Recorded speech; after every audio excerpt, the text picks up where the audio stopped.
मांस और लाहू मिलकर जीवन मिलता है। जीवन किसमें है? लाहू में है। तो जीवित वचन, यीशु मसीह का जीवित वचन, यीशु का वचन मांस और लाहू, लहू के बिना मांस में जीवन नहीं है। तो यीशु का जीवित वचन, लाहू और मांस। कुछ लोग उसको प्रभु भोज के लिए बोलता है। प्रभु यीशु मसीह प्रभु भोज में दाखरस इसलिए लिया, लेकिन लहू और मांस के साथ ही वो जीवित वचन बन जाता है। इसलिए प्रभु भोज का वो बात सिर्फ नहीं, वो एक दृष्टांत है। प्रभु भोज का दृष्टांत भी हम दाखरस क्यों रखा है? प्रभु ने एक रोटी है, वो प्रभु का मांस को बताता है, और दाखरस लहू को बताता है। वो दोनों मिलने से ही क्या बन जाता है? जीवन बन जाता है। यीशु ने लहू बहाया और उनका पूरा प्राण भी, पूरा शरीर भी हमारे लिए दे दिया। तो यीशु का वचन पूरा खाना है, तो मांस भी पीना है। तो उसका मतलब ये वचन आत्मा से लिखा हुआ आत्मिक वचन है, ये मामूली वचन नहीं है। इसमें लहू मिलाया हुआ है। ये जो वचन हमारे पास है इसमें लहू, क्योंकि ये वचन जीवित वचन है।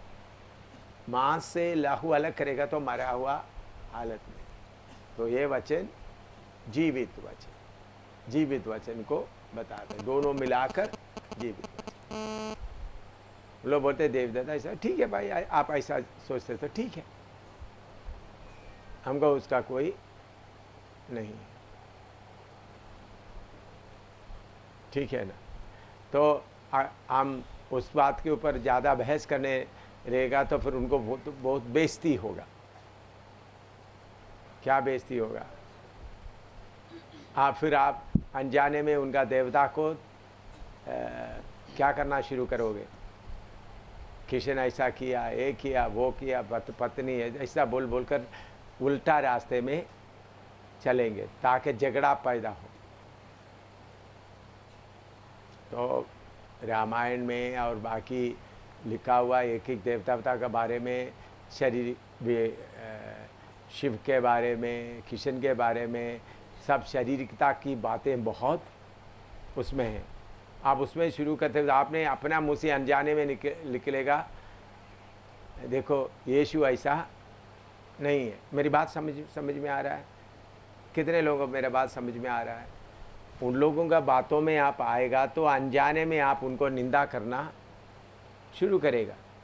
तो इसलिए कभी भी मोहम्मद के साथ में या दूसरा देवी देवता के साथ में यीशु मसीह का थोड़ा तुलना करने की कोशिश बिल्कुल नहीं करना। वो बहुत भारी गलती है, वो शैतान की चालाकी है। कुछ पादरी लोग इस्लाम को लेकर और मोहम्मद को लेकर, नहीं तो कुरान शरीफ लेकर शुरू करता है, कुछ लोग गीता लेकर। ये सब शैतान की चालाकी है। हमको उन यीशु मसीह का, कुछ लोग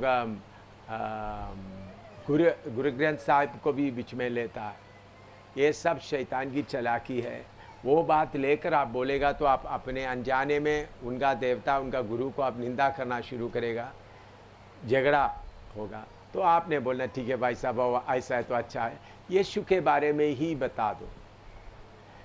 बहस करके किसी को भी प्रभु के कदमों में, मैं आज तक इतने साल हो गया, कितने हिंदुओं से वचन बताया, कितने मुसलमानों से, सरदारों से, आज तक कहीं भी बहस नहीं हुआ। बहस के मौका नहीं देते हैं। वचन बताने के पहले उनके साथ में उनके लिए प्रार्थना करते हैं, प्रभु उनके अंदर का शक्ति को पूरा बांधने के लिए कुर्बा दे। मैं बोलता आज तक कितने बस में बैठकर वचन बताया, ट्रेन में बैठकर वचन बताया, कितने जगह में वचन बताया, आज तक एक व्यक्ति भी क्या नहीं किया, बहस नहीं। कुछ लोग स्वीकार करते हैं, कुछ लोग सोचेंगे बोलकर हट जाता है। उनको मुंह खोलने का मौका नहीं था। आप लोगों के सामने मुंह खोलने का, आप लोग प्रार्थना कम करता है, आप लोग बुद्धि ज़्यादा इस्तेमाल करते हैं।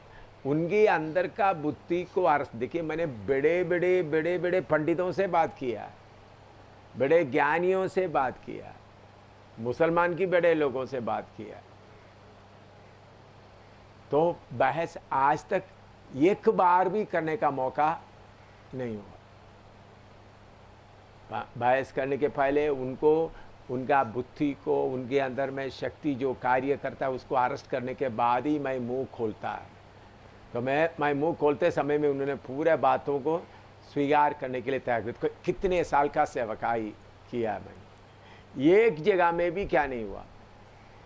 मैंने ये नहीं बोलता कुछ जगह में हुआ, एक जगह में भी उन लोग कोई बहस करने का मूड में है तो मैं क्या करता हूँ, मैं प्रार्थना करता हूँ, उनको बोलते ही रहता हूँ, उन्होंने बोलते रहेगा ऐसा ऐसा है, तो फिर तब तक उनका पूरा बात खत्म होकर मैं शुरू करेंगे तो फिर उनको बोलने के लिए कुछ भी नहीं रहा, एक बार भी। और मुझे यीशु मसीह को कुरान शरीफ के साथ या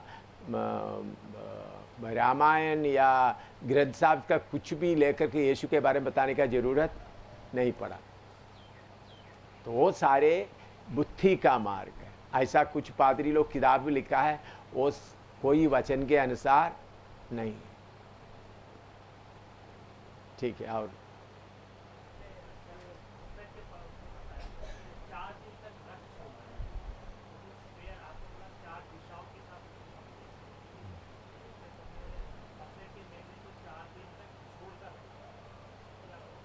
छोड़ कर रखा मतलब उतना समय, उतना परमेश्वर का नियुक्त किया हुआ समय तक। इसलिए इब्रानी पहला अध्याय में पहला पद में हम पढ़ते हैं, परमेश्वर, पढ़िएगा इब्रानी पहला अध्याय पहला पद।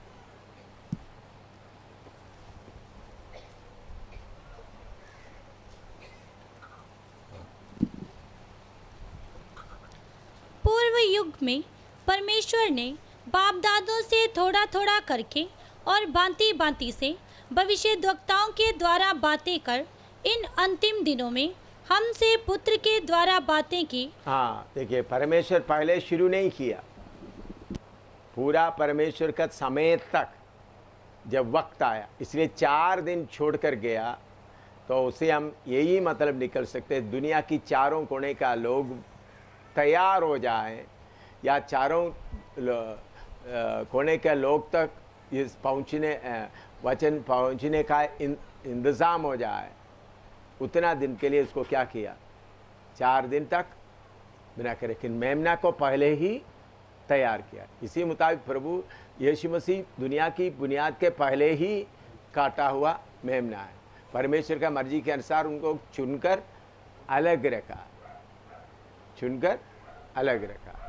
तो पूरा परमेश्वर का पूरा समय होने तक, इसलिए 4 दिन उधर बताया। परमेश्वर का वचन में हम 4 का संख्या लेते समय में सारे दुनिया के लोगों को मिलाने के लिए 4 का संख्या हम ऐसा अनुमान कर सकते हैं। मैं ये नहीं बोल सकता किधर लिखा करके आप पूछेगा तो कोई वचन नहीं आता, तो अनुमान कर सकता।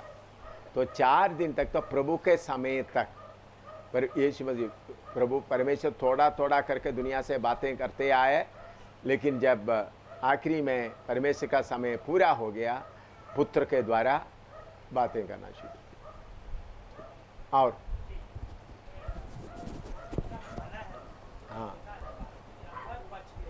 हाँ हाँ, उधर का मतलब प्रभु ने ये बोलने का उसमें एक खास मतलब आप समझना, कुछ भी बाकी नहीं रहना, वो बात को समझाने, कुछ भी बाकी नहीं रहना, पूरा खत्म होना।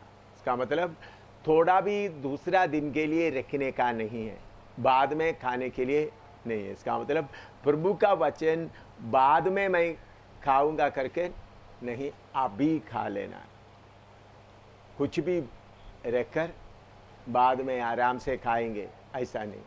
मतलब प्रभु की आज्ञा हमेशा हम देखते वक्त तुरंत होने के लिए प्रभु चाहता है, एकदम। प्रभु का कोई भी आज्ञा आलसी से या आराम से मानने के लिए प्रभु का वचन कहीं भी हमको अनुमति नहीं देता है। 6 लोगों को जब बुलाया मेरे पीछे खोले तो उन्होंने अपना सारा जाल भी छोड़कर एकदम यीशु के पीछे हो गया। तो प्रभु का काम हमेशा एकदम होता है। पृथ्वी को उन्होंने बनाने का बोला तो एकदम पृथ्वी आ गया, सूर्य चंद्रमा सब। प्रभु का कार्य कहीं भी देरी से नहीं होता। तो उसका मतलब हम प्रभु का वचन का कुछ हिसाब ही पाया, उसके बाद में बाद में मैं थोड़ी देर के बाद में बाकी करेंगे करके नहीं। अभी जब प्रभु मौका देते वक्त प्रभु जो अभी जो बोलता है उसको पूरा करना। मैं जब उस वक्त मैं फौज में था इधर जम्मू में, जम्मू के आगे अखनूर में एक चिनाब नदी है। चिनाब नदी में बाहर से जर्मनी से आया हुआ इक्विपमेंट ब्रिज बोलता है, पुल का अलग अलग हिस्सा होता है, वो एकदम जोड़कर पानी के ऊपर पॉन्टून या पानी के ऊपर उसको जल्दी बनाकर दरिया को पार करना, वो काम इंडिया में पहले नहीं था, वो जर्मनी से लाया था।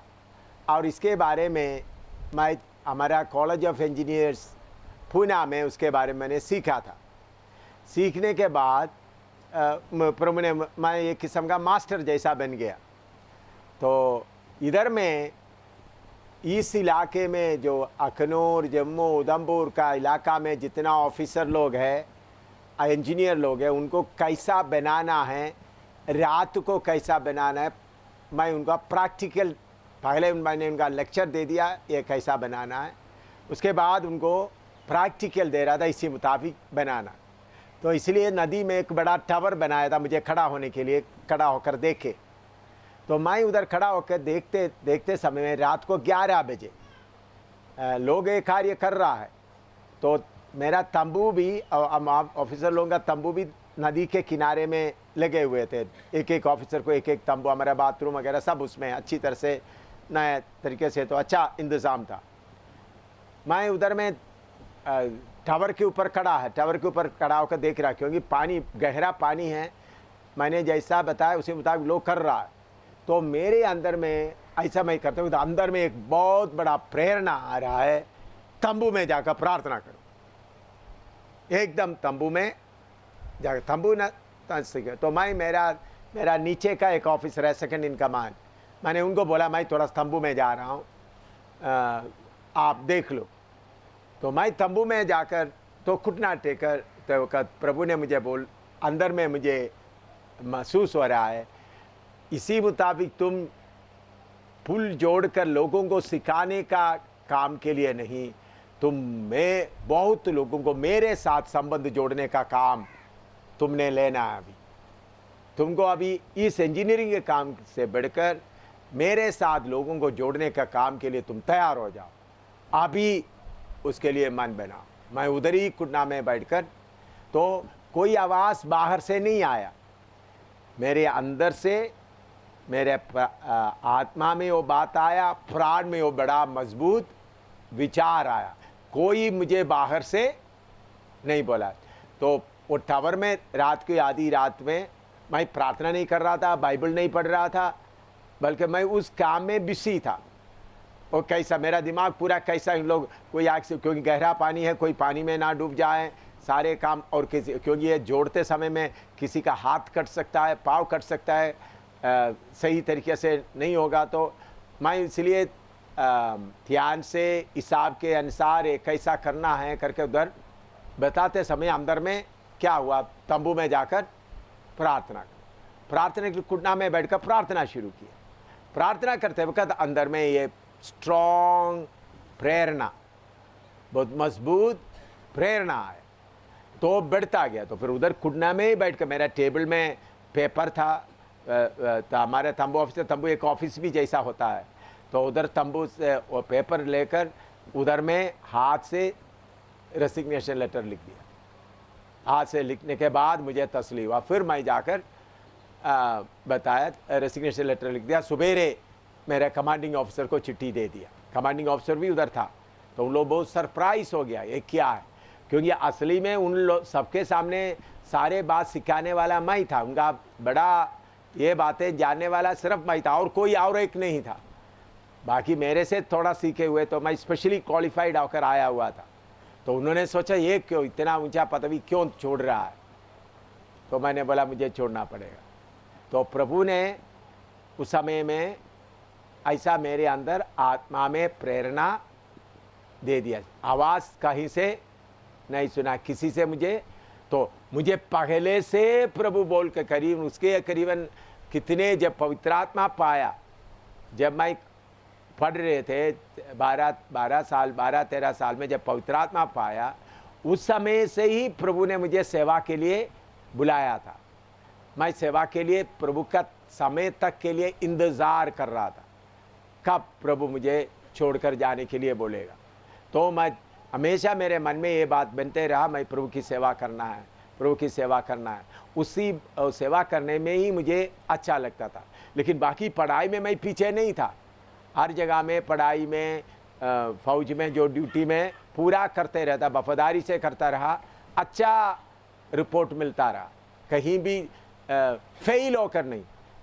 आप ऐसा नहीं सोचना उधर में प्रभु ने वो रास्ता बंद कर दिया तो इसलिए इधर आया, नहीं, उधर में पूरा अच्छी तरह चल रहा था। इसलिए मैं इस्तीफा दे दिया तो एकदम मुझे बड़ा प्रमोशन दे करके, बड़ा करके उन लोग प्लान बनाया। क्योंकि मैं 1962 का लड़ाई में भी अच्छा किया, उधर माइंस वगैरह का अच्छा किया था, अच्छा रिपोर्ट था।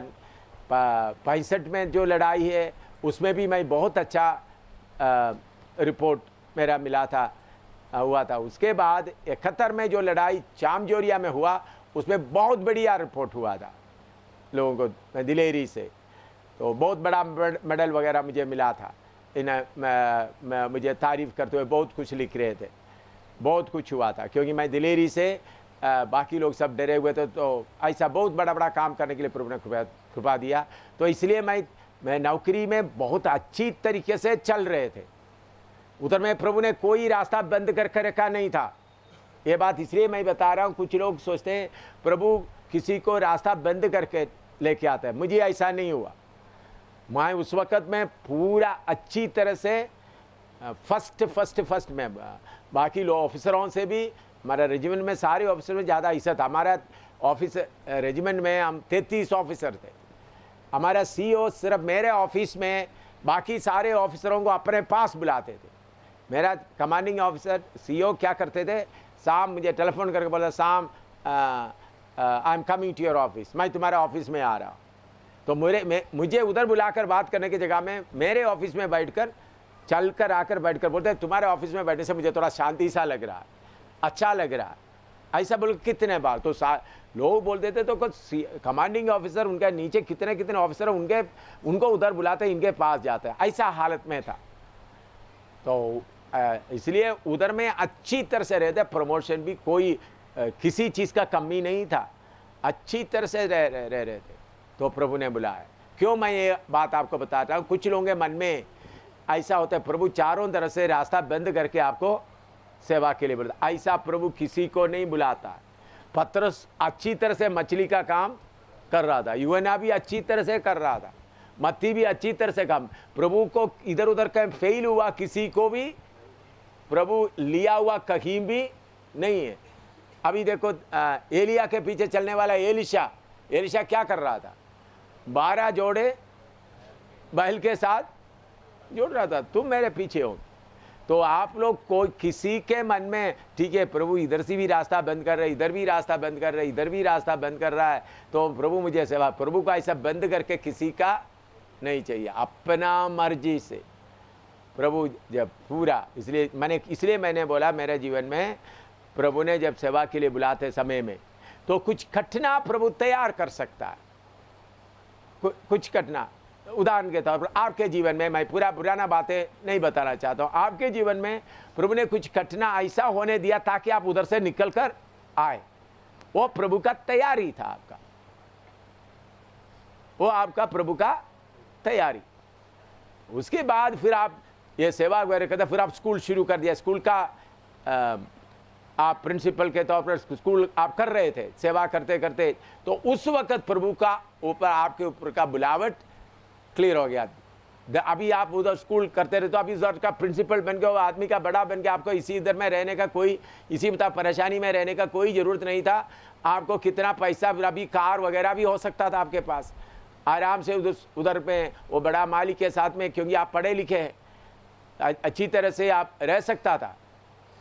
लेकिन प्रभु ने उस समय मुझे मालूम हुआ प्रभु आपको बुला रहा, इसलिए मैंने किसको आपको बोला छोड़ दो, तो आपने उस बात को क्या कर दिया, मान लिया। वो है आपको प्रभु ने बुलाया हुआ सेवा। बाकी उसके पहले जो घटना हुआ वो सब आपका क्या था, प्रभु आपको तैयारी करके, आपको तैयारी करके आने के बाद प्रभु आपको एक एस्टैब्लिश होने का मौका दे दिया,